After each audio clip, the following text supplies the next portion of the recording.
ጸበል ስጠጡ የምትሰሩት ስህተት እንዳለ ታውቃላችሁ? ሁላችሁም የምትሰሩት ስህተት ነው። እስከዛሬ ማንም ያልነገራችሁ ሚስጥር ልንገራችሁ።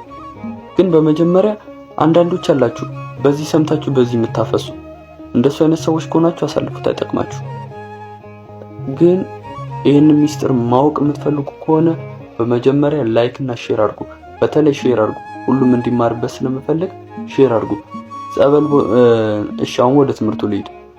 ጸበል ስትጠጡ ያለባችሁ ችግር ምን እንደሆነ ታውቃላችሁ? ጸበል ቤተክርስቲያን ሄዳችሁ ጸበል ስትጠጡ ከኋላ ይመጣና አንድ ሰው ጸበል ቅዳልኝ ወይ ደግሞ በጠጣህበት ስጠኝ ቶሎ በል ወይ ደግሞ ለኔም ቅዳልኝ ይላችኋል። ይሄ ፈጽሞ ስህተት ነው። ጸበል ቀስታ በእርጋታ በስግደት ነው የሚጠጣው እንጂ ዝም ብሎ በግርግር ሊጠጣ አይችልም። ይሄም አንዱ ስህተት ነው።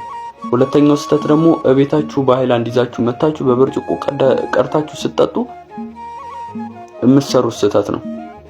ከጠጣችሁ በኋላ ቢያንስ ለ30 ደቂቃ ያህል መቆየት አለባችሁ ያለ ምግብ። እንደጠጣችሁ ወዲያው የምትበሉ ሰዎች ይሄ ትልቅ ኃጢያት ነው። ምክንያቱም የጠጣችሁ ጸበል መሰራጨት በሰውነታችሁ አለበት።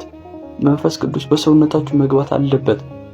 የታመሙ ቦታ ሊኖራችሁ ይችላል። እሱንም ይፈውስላችኋል። ጸበል አይደለም እንዴ? ፈውሳላ። ስለዚህ ያ ጸበል ቢያንስ ለ30 ደቂቃ ያህል ከጠጣችሁ በኋላ ቆዩ። ምግብ ይደርሳል እና ይሄንን ቪዲዮ ደግሞ ለጓደኛ ወይ ለጓደኛ ሼር አድርግለት፣ ይጠቅማታል። ለጓደኛ ይጠቅመዋል። ስለዚህ ሼር አድርግለት። ድንግል ማርያም ከእናንተ ጋር ትሁን።